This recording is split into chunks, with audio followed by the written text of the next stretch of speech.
بسم الله الرحمن الرحيم إذا جاء نصر الله والفتح ورأيت الناس يدخلون في دين الله أفواجا فسبح بحمد ربك واستغفره إنه كان توابا.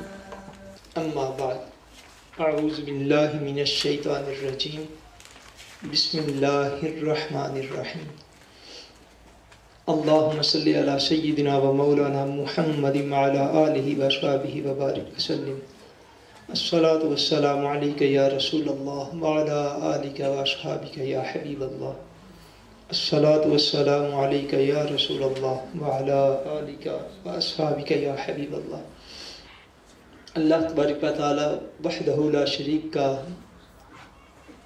فضل و کرم اور احسان ہے کہ جس نے باعث تخلیق کائنات رحمت للعالمین شافع روز جزا حضور سیدنا محمد مصطفیٰ صلی اللہ علیہ وآلہ وسلم کے مبارک وسیلہ سے ہم سب کو دولت ایمان عطا فرمائی. اللہ تبارک و تعالیٰ کما حق ہمیں اس دولت کی قدر کرنے کی توفیق عطا فرمائے. بحمد اللہ تعالیٰ آج کی گفتگو میں ہم انشاءاللہ تبارک و تعالیٰ اسلامی ارکان خمسہ جو ہیں یعنی ارکان اسلام جو ہیں ان میں سے چوتھا اہم رکن جو نبی کریم صلی اللہ علیہ وآلہ وسلم نے بیان فرمایا یعنی رمضان المبارک کے روزے جو ہیں ان کے حوالے سے احادیث پاک کی روشنی میں ہم انشاءاللہ تبارک و تعالیٰ ان کا بیان جو ہے وہ کریں گے.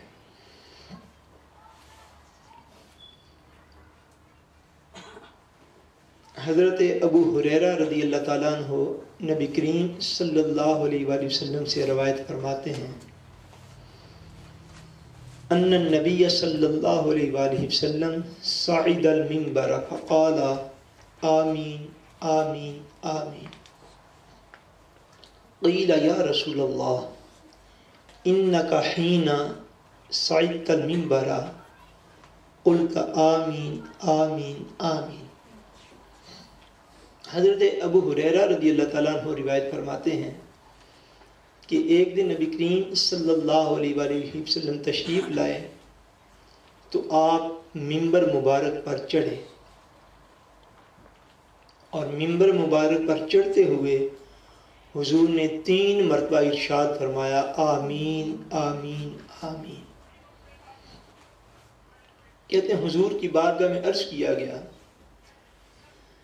یا رسول اللہ صلی اللہ علیہ وسلم آج جب آپ منبر پر چڑھے ہیں تو آپ نے ایک ایسا عمل فرمایا ہے جو آپ نے پہلے روٹین ورک میں کبھی نہیں کیا اور آپ نے ممبر شریف پہ چڑھتے ہوئے 3 مرتبہ آمین کا لفظ جو ہے یہ آپ نے بولا ہے.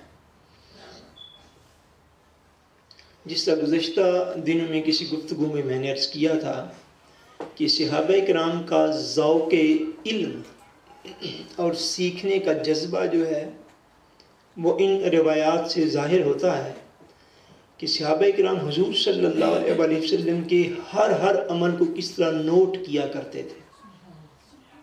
جو ہی دیکھا کہ کوئی ایسا عمل مبارک ہوا ہے کہ جو روٹین میں نہیں ہے تو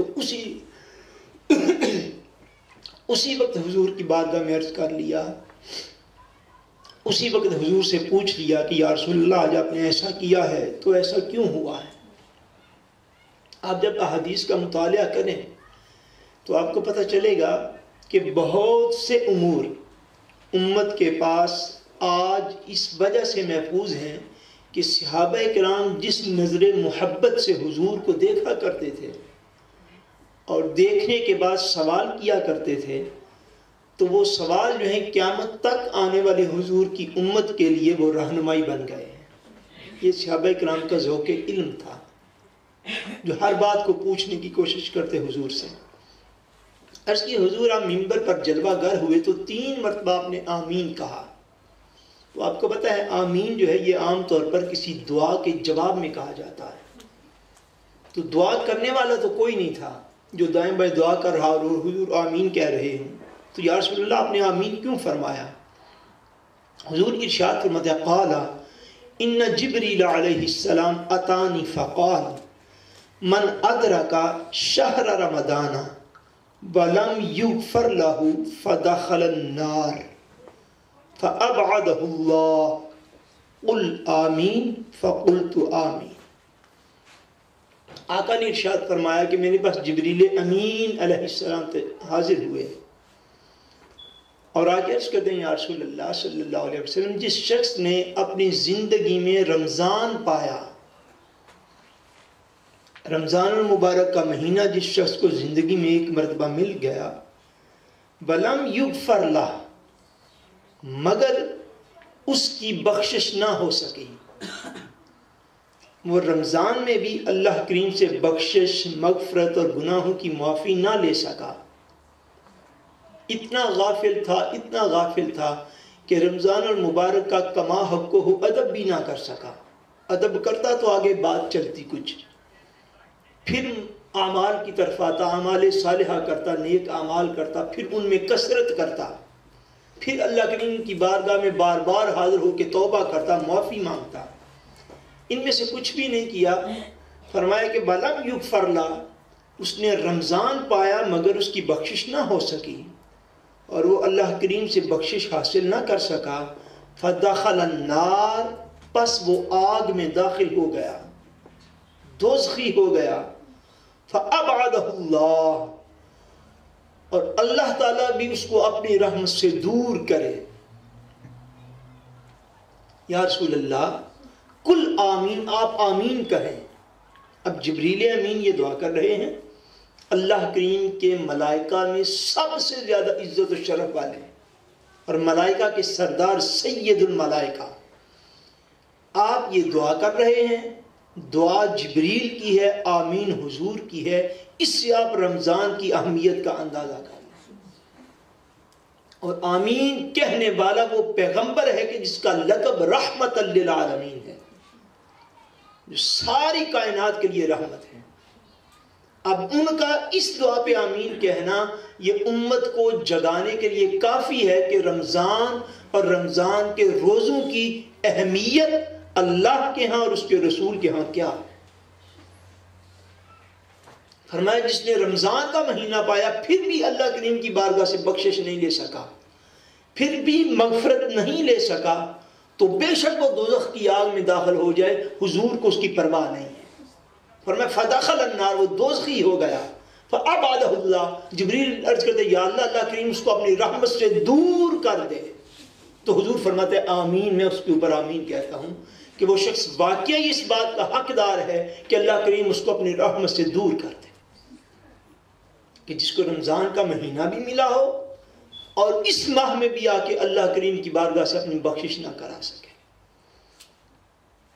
دوسرا فرمایا بمن ادرک ابویہ او احدہما فلم یبرہما فمات فدخل النار فابعدہ اللہ قل آمین فقلت آمین۔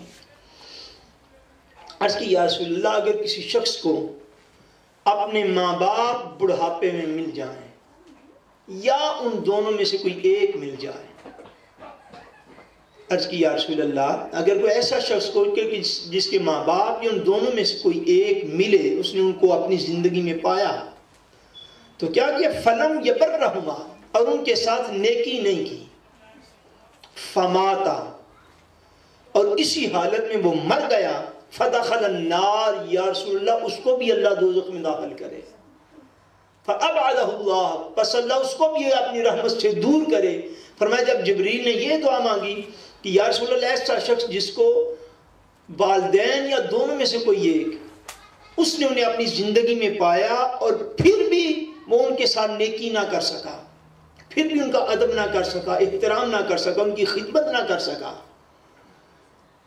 ایسے شخص کے لیے بھی یا رسول اللہ جبریل عرض کرتے ہیں یا رسول اللہ میں دعا کرتا ہوں کہ اللہ کریم اس کو دوزخ میں داخل کر دے اور اس کو اپنی رحمت سے دور کر دے، اور فرمایا وہ دوزخی ہو گیا، یا رسول اللہ آپ بھی آمین کہیں۔ حضور نے فرمایا فقلت آمین، پس میں نے بھی آمین کہہ دیا، کہ وہ شخص واقعی اس قابل ہے کہ جس کو والدین اس کی زندگی میں ملے ہوں یا ان دونوں میں سے کوئی ایک ملا ہو اور ان کی خدمت کر کے اللہ تعالیٰ سے بخشش نہ لے سکے.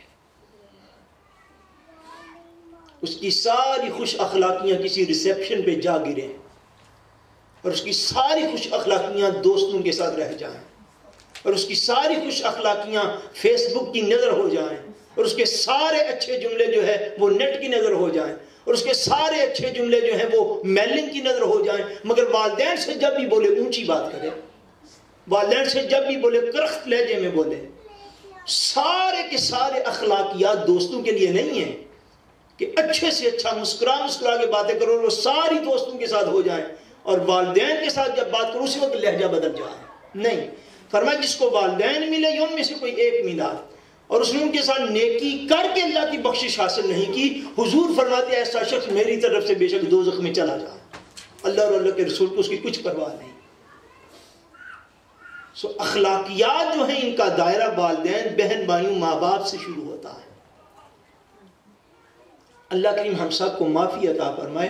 ہمیں ان لوگوں میں شامل نہیں ہونا چاہیے. ایک اور حدیث پاک میں حضور نے ارشاد فرمایا، قرب قیامت کی نشانیوں میں حضور نے فرمایا کہ قرب قیامت میں لوگ اس طرح ہو جائیں گے کہ لوگ، ایک شخص بیٹا جو ہے وہ اپنے دوستوں کو وقت دے گا مگر باپ کے پاس بیٹھنا گوارا نہیں کرے گا. ایسا مسلمان ہمیں نہیں ہونا چاہیے کہ بندہ سارا وقت جو ہے وہ دوستوں کے لیے تو وقف رکھے، دوستوں کے کام کاج کے لیے 4 گھنٹے گھر سے بھاگا رہے اور شام کو جب گھر آئے تو والدین کے پاس 2 لمحے بیٹھ کر ان کو اچھا بول بھی نہ بول سکے. گھر میں ناراض، باقی سب سے راضی. ایسا اسلام کا کوئی سبق نہیں ہے. ماں باپ سے ناراض، بقیہ سارے جہان کے سامنے خوش اخلاق، سارا وقت دوستوں کی خاطر اور ماں باپ کے پاس 2 لمحے بیٹھ کے ان کے قدم دبانا تو دور کی بات، ان سے اچھی خوش اخلاقی سے بات بھی نہ کرنا. فرمایا ایسا شخص جہنمی ہو جائے. حضور نے فرمایا آمین، میری طرف سے وہ بے شک دوست ہی ہو جائے. اللہ کے رسول کو اس کی کچھ پرواہ نہیں. تیسرا فرمایا بمن ذکرت عنده فلم يصلي عليك فمات فدخل النار فابعده الله قل آمین فقلت آمین. عرض کی یا رسول اللہ صلی اللہ علیہ وسلم، اور ایسا شخص بھی دوزخی ہو جائے اور اللہ تعالیٰ اپنی رحمت سے اس کو دور کرے کہ جس کے سامنے آپ کا ذکر ہوا اور آپ کا اسم مبارک آیا اور اس نے آپ پر درود و سلام نہیں پڑھا، کہ آپ کا نام لیا گیا پھر بھی اس کے منہ سے درود و سلام نہیں نکلا. فرمایا جبریل عرض کرتے یا رسول اللہ ایسا شخص بھی دوزخی ہو اور اللہ اپنی رحمت سے دور کرے اسے، آپ بھی آمین کہیں. حضور نے فرمایا میں نے بھی آمین کہہ دیا. کہ ایسا شخص ہماری طرف سے جہنم میں جائے. اور رسول اللہ فرماتے ہیں کہ جس کے سامنے ہمارا ذکر کیا جائے، ہمارا نام لیا جائے اور ہمارا نام سننے کے باوجود اس کی زبان نہ ہلے اور ہمارا اسم گرامی سننے کے باوجود ہم پر درود و سلام کا نذرانہ نہ پیش کرے اور ہمارا ذکر پاک سننے کے باوجود وہ حضور کا نام آئے تو محمد لفظ سن کر سارا دن باتیں کرنے والا صلی اللہ علیہ وسلم بھی نہ کہہ سکے، حضور پر درود و سلام نہ پڑے. فرمایا کہ ایسا شخص جہنمی ہو، اللہ کے رسول کو اس کی کچھ پرواہ نہیں. یہ 3 باتیں حضور صلی اللہ علیہ وسلم نے منبر پر جلوہ افروز ہوتے وقت 3 مرتبہ آمین کہا. صحابہ اکرام نے جب پوچھا تو حضور نے اس کے جواب میں یہ بتایا، فرمایا کہ جبریل میری بارگاہ میں حاضر ہوئے تھے تو انہوں نے اس طرح جو ہے وہ دعائیں کی تو میں نے ان پر آمین کہہ دیا کہ یہ لوگ ایسے ہی ہیں کہ جن کو رمضان المبارک کا مہینہ بھی ملے. سب سے پہلے یہ چیز بیان فرمائی. اور وہ لوگ رمضان المبارک کا مہینہ پانے کے باوجود اللہ سے بخشش نہ لے سکیں تو فرمایا ایسے لوگ بے شک جہنم میں چلے جائیں. استغفر اللہ العظیم. ایک اور حدیث پاک میں نبی کریم صلی اللہ علیہ وسلم نے ارشاد فرمایا، یہ نسائی شریف اور ابن ماجہ میں ہے. اور یہ نسائی اور ابن ماجہ دونوں وہ کتب ہیں میں نے کل عرض کیا تھا جن کو کہتے ہیں صحاح ستہ، 6 سب سے صحیح ترین جو کتابیں احادیث کی ان میں سے. آقا نے ارشاد فرمایا ان اللہ تبارک و تعالی فرض صیام رمضان علیکم وسننت لکم قیامہ فمن صامہ وقامہ ایمانم و احتسابا خرج من ذنوبہ کیوم ولدتہ امہ. حضور ارشاد فرماتے ہیں کہ بے شک اللہ تبارک و تعالیٰ نے تمہارے لیے رمضان کے روزوں کو فرض فرمایا ہے. رمضان کے روزوں کو فرض فرمایا ہے. وَسَنَنْتُ لَكُمْ قِيَامَهْ, اور میں نے, حضور فرماتے ہیں, اور میں نے تمہارے لیے رمضان کی راتوں میں تراویح پڑھنے کو سنت قرار دیا ہے. اللہ نے اپنے حکم سے رمضان کے دن میں روزہ رکھنا, بولیے نا, کیا کیا ہے؟ فرض کیا ہے. اور میں نے رمضان کی راتوں میں تمہارے لیے قیام کرنا یعنی تراویح پڑھنا سنت چھوڑا ہے.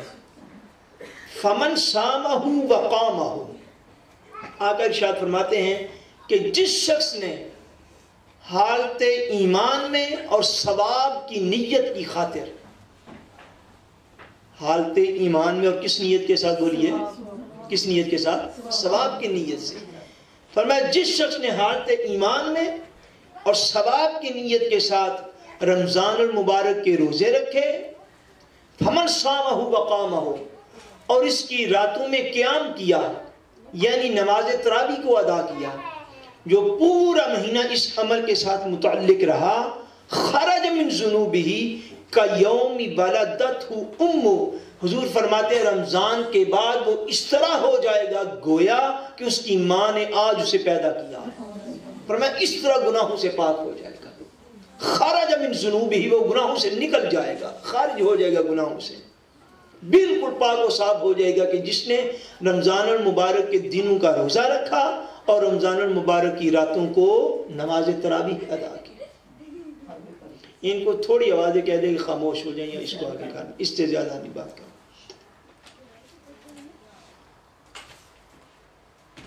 ایک اور حدیث پاک میں نبی دو جہاں صلی اللہ علیہ وآلہ وسلم نے ارشاد فرمایا,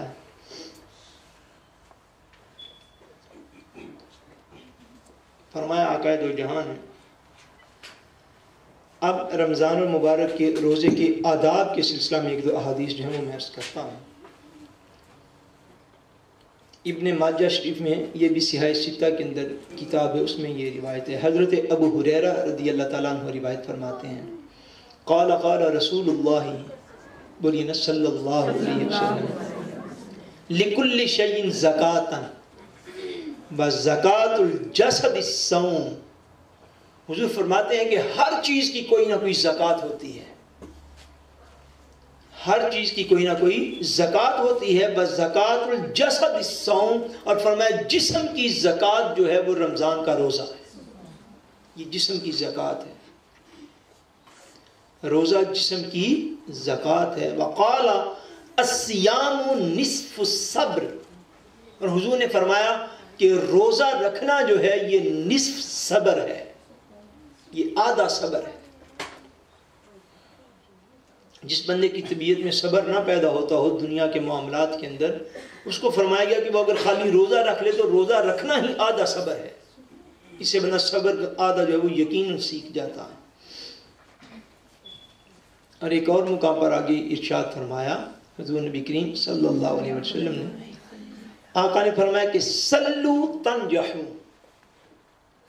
وزکو تفلحو وصومو تصحو وسافرو تغنمو. آقا نے ارشاد فرمایا سلو تنجحو, تنجحو, آقا نے فرمایا کہ نماز پڑھو تو نماز پڑھنے سے نجات پا جاؤ گے.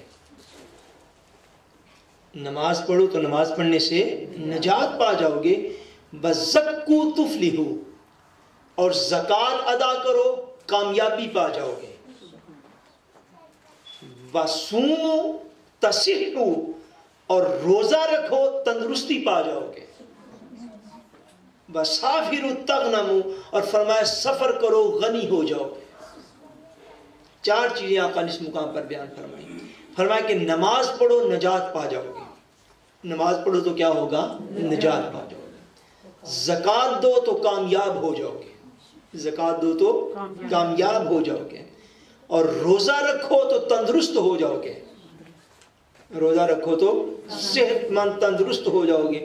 مسافر تغنم, اور سفر کرو تو طبیعت میں غنا جو ہے وہ آ جائے گا، غنی ہو جاؤ گے، لوگوں کی طرف کم دیکھا کرو گے، کیونکہ سفر میں بندہ ہر ایک صحت مند معذور کو بھی دیکھتا ہے، آنکھوں والا نابینے کو بھی دیکھتا ہے، شکر پیدا ہوتا ہے سفر میں، امیر غریب کو دیکھتا ہے، شکر پیدا ہوتا ہے طبیعت کے اندر۔ اور نبی کریم صلی اللہ علیہ وسلم نے ایک اور مقام پر حضور نے ارشاد فرمایا، یہ حدیث پاک صحیح بخاری شریف کے اندر ہے اور دیگر کتب کے اندر ہے۔ حضرت ابو ہریرہ رضی اللہ تعالیٰ عنہ روایت فرماتے ہیں، اب یہ آداب روزہ ہیں۔ قال النبی صلی اللہ علیہ وآلہ وسلم من لم یدع قول الزور والعمل به فلیس للہ حاجت فی ان یدع طعامہ و شرابہ۔ آقا دو عالم صلی اللہ علیہ وسلم ارشاد فرماتے ہیں، حضور فرماتے ہیں کہ جس شخص نے جھوٹ بولنا نہیں چھوڑا، بل عمل بھی، اور جس شخص نے جھوٹ پر عمل کرنا نہیں چھوڑا، برے اعمال نہیں چھوڑے اور جھوٹ بولنا نہیں چھوڑا، فلیس للہ حاجت فی ان یدع طعامہ و شرابہ، فرمایا تو اللہ کو کوئی ضرورت نہیں ہے کہ وہ شخص اپنا کھانا پینا چھوڑے رکھے، روزہ دار بھی ہو اور اس کے باوجود جو ہے وہ جھوٹ بولے، روزہ دار ہو اور جھوٹی باتوں پر عمل کرے اور برے اعمال بھی کرے۔ فرمایا کہ جس شخص نے روزہ بھی رکھا اور اس کے باوجود نہ تو جھوٹ بولنا چھوڑتا ہے اور نہ وہ جھوٹی باتوں پر عمل کرنا چھوڑتا ہے، فلیس للہ حاجت، اللہ کو تو کوئی ضرورت نہیں ہے۔ جتنی بھی عبادات ہم کرتے ہیں ان میں کسی بھی عبادت کی معاذ اللہ ثم معاذ اللہ اللہ کریم کو کوئی ضرورت نہیں ہے۔ ابھی جمعہ کے بعد، آج کی بات ہے، جمعہ کے بعد میری ایک نوجوان اس سے میری بات ہو رہی، تو وہ پوائنٹ آف ویو مختلف لوگوں کے جو ہے وہ کلیکٹ کر کے بتا رہا ہے۔ وہ لوگ کہتے ہیں معاذ اللہ ثم معاذ اللہ، کہ اتنی دیر سے ہم دین پر عمل کر رہے ہیں، ثم معاذ اللہ یہ کلمہ کفر ہو جائے گا۔ مگر میں آج کے نوجوان کی بات صرف بتانے لگا جو اتنی بھی خبر نہیں کہ یہ بات کہنی ہے یا نہیں کہنی، اتنی دیر ہوگی معاذ اللہ ہمیں دین پر عمل کرتے ہوئے، تو ہمیں اس سے ملا کیا ہے؟ اب ایک طریقہ سختی کا ہے، ایک نرمی کا ہے، ان لوگوں کو نہیں خبر کہ دین کیا دیتا ہے۔ دین صراط مستقیم دیتا ہے، اور اللہ کریم کو کسی بھی بندے کی فرما برداری کی کوئی حاجت نہیں ہے۔ کوئی نماز پڑھے یا نہ پڑھے، روزہ رکھے یا نہ رکھے، حج کرے یا نہ کرے، زکاتیں دے یا نہ دے، اللہ کریم کو اس کی کوئی ضرورت، اس کی ضرورت ہمیں ہے، اسلام کی ہمیں ضرورت ہے۔ اس لیے قرآن مجید میں سورہ الحجرات کے آخر میں جا کے فرمایا گیا ہے، حبیب ان لوگوں سے کہو جو آپ کی خدمت میں حاضر ہوتے ہیں اور آ کر اپنے اسلام کا احسان جتلاتے ہیں آپ کے اوپر، قُلْ لَا تَمُنُّوا عَلَيَّ إِسْلَامَكُمْ، فرمایا حبیب ان سے کہہ دو کہ لوگو میرے اوپر آ کے اپنے اسلام کا احسان نہ کرو۔ کوئی بھی شخص اگر دین کی خدمت کرتے اس کا نہ اللہ پر کوئی احسان ہے، نہ اس کے رسول پر کوئی احسان ہے، نہ اپنے استاد یا پیر و مرشد پر کوئی احسان ہے۔ فرمایا اے حبیب کہہ دو کہ میرے اوپر تمہارا کوئی احسان نہیں ہے، ہاں اللہ کا یہ تمہارے اوپر احسان ہے کہ اس نے تمہیں ہدایت عطا فرمائی ہے، یہ اللہ کا احسان ہے کہ اس نے ہمیں اسلام کی دولت عطا فرمائی ہے، یہ اس کا کرم ہے کہ اس نے ہمیں مسلمانوں کے گھر میں پیدا کیا ہے۔ ورنہ اپنی ریسرچ اور تحقیق سے اسلام قبول کرنا تو دور کی بات، ہم تو ملا ملایا اسلام بھی سیکھنے کے قابل نہیں ہیں۔ ہمارا نبو کیا ہے یہ آپ کو پتہ ہونا چاہیے، ہمیں پتہ ہونا چاہیے کہ ریسرچ اور تحقیق کر کے اسلام سیکھنا تو بڑی دور کی بات ہے۔ ہم تو جو ملا ہوا اسلام ہے، جو ہمیں گاڈ گفٹڈ ہے، جو ہمیں وراثتاً ملا ہے، ہم تو اس کو سیکھنے کے قابل نہیں۔ خدا جانے ہم کن گمراہیوں کی راہوں پر چلے ہوتے اگر ہم پیدائشی مسلمان نہ ہوتے۔ فرمایا اللہ کو کوئی حاجت نہیں ایسے شخص کے روزہ دار ہونے کی کہ جو روزہ دار بھی ہو مگر روزے کی حالت میں بھی جھوٹ بولنا نہ چھوڑے اور جھوٹی باتوں پر یعنی غلط اور برے اعمال کو نہ چھوڑے اور جھوٹ کو نہ چھوڑے۔ فرمایا فلیس للہ حاجت، اللہ کو کوئی حاجت نہیں ہے کہ وہ شخص جو ہے صبح سے شام تک بھوکا پیاسا رہے، یعنی جھوٹ بولنا اور بری باتوں پر گناہوں پر عمل کرنا یہ روزے کو مکروہ کر دیتا ہے، اس سے روزے کی حالت میں ضرور بچنا چاہیے۔ ایک اور حدیث پاک میں آقا دو جہاں صلی اللہ علیہ وسلم ارشاد فرماتے ہیں، اور یہ حدیث پاک صحیح بخاری شریف کے اندر اور صحیح مسلم شریف کے اندر ہے، اور انتہائی جو ہے وہ ذوق آفرین حدیث پاک ہے۔ فرمایا رسول کریم صلی اللہ علیہ وسلم نے، آقا ارشاد فرماتے ہیں قال اللہ عز و جل، حضور فرماتے ہیں کہ اللہ ارشاد فرماتا ہے۔ ایسی حدیث کو کیا کہتے ہیں؟ بولیے، کسی کو نام یاد ہے؟ کیا کہتے ہیں؟ حدیث قدسی، کہ جس میں حضور یہ فرمائیں کہ یہ اللہ تعالیٰ کا فرمان ہے، مگر وہ فرمان قرآن نہ ہو، حضور ارشاد فرمائیں یہ اللہ کا فرمان۔ فرمایا کہ اللہ کریم ارشاد فرماتا ہے کل عمل ابن آدم لہو الا الصیام، فرمایا ابن آدم کا یعنی انسان کا ہر عمل اس کے لیے ہے، انسان کا ہر عمل جو ہے وہ اس کے لیے ہے، الا الصیام، سوائے روزے کے۔ فَإِنَّهُ لِي وَأَنَا أَجْزِي بِهِ، اللہ کریم ارشاد فرماتے ہیں کہ بے شک رمضان کا روزہ جو ہے یہ صرف میرے لیے ہے۔ اس کا ایک مفہوم جو ہے وہ کیا ہے جو شارحین بیان فرماتے ہیں علماء، ایک مفہوم اس کا یہ ہے کہ بقیہ سارے اعمال بھی ہوتے تو اللہ کے لیے ہیں۔ نماز آپ کس کے لیے پڑھتے ہیں؟ بولیے نا، کس کے لیے؟ زکوٰۃ کس کے لیے دیتے ہیں؟ حج کس کے لیے کرتے ہیں؟ مگر جتنے بھی اعمال ہیں ان کا ایک رخ یہ ہے کہ آپ جب نماز پڑھیں گے تو آپ کو نماز پڑھتے ہوئے اور کچھ نہیں تو دائیں بائیں اگر آپ نے مسجد میں نماز پڑھی باجماعت تو ارد گرد 40-50 لوگ دیکھنے والے ہوں گے، لوگ کہیں گے نہیں یار بڑا اچھا مسلمان ہے، نمازیں پڑھتا ہے۔ اگر آپ نے گھر میں بھی پڑھی تو بہن بھائی بیوی بچے دیکھ رہے ہوں گے کہ آپ جو ہیں وہ نماز پڑھتے ہیں۔ حج کریں گے تو سارا محلہ آپ کو ملنے بھی آئے گا، چھوڑنے بھی جائے گا کہ یار یہ حج کے لیے جا رہا ہے اور یہ حج سے واپس آیا ہے۔ آپ زکوٰۃ بڑی بھی چھپ کر دیں تو جس کو دے رہے ہیں اس کو تو خبر ہوگی کہ آپ نے زکوٰۃ دی ہے۔ یعنی اس عمل کا ایک پہلو یہ ہے کہ بقیہ سارے اعمال میں کوئی نہ کوئی شخص، جتنے بھی فرائض ہیں وہ کوئی نہ کوئی شخص جاننے والا ہوتا ہے۔ جب جاننے والے لوگ ہوتے ہیں تو اس میں شیطانی خیالات کے تحت طبیعت میں کبھی ریاکاری بھی آ سکتی ہے، دکھاوا بھی آ سکتا ہے، بندہ اس عمل پر پراؤڈ بھی ہو سکتا ہے، اس کو فخر بھی ہو سکتا ہے معاذ اللہ۔ یہ جو سارے اعمال اس میں کوئی نہ کوئی بندہ جو ہے وہ شریک ہوتا ہے اس لحاظ سے کہ وہ دیکھ رہا ہوتا ہے۔ مگر روزہ واحد عمل ہے اعمال میں سے، واحد عمل ہے کہ جس کو یا وہ بندہ جانتا ہے یا اس کا رب جانتا ہے۔ کائنات میں کوئی دوسرا بندہ نہیں جانتا یہ روزے سے ہے یا نہیں ہے، کوئی بندہ نہیں کہہ سکتا۔ اس لیے فرمایا کہ روزہ خاص میرے لیے ہے، اللہ کریم فرماتے ہیں، یعنی اس کا علم ہر حال میں وہ ایک چھپی ہوئی چیز ہے، ہر حال میں ایک چھپی ہوئی چیز ہے جس کو اللہ کریم بھی جانتا ہے یا اس کا بندہ جانتا ہے۔ فرمایا اس لیے یہ عمل خاص میرے لیے ہے، وانا اجزی بہ، میں ہی اس کی جزا عطا فرماؤں گا۔ والصیام جنہ، فرمایا روزہ جو ہے ایک ڈھال ہے۔ روزہ کیا ہے؟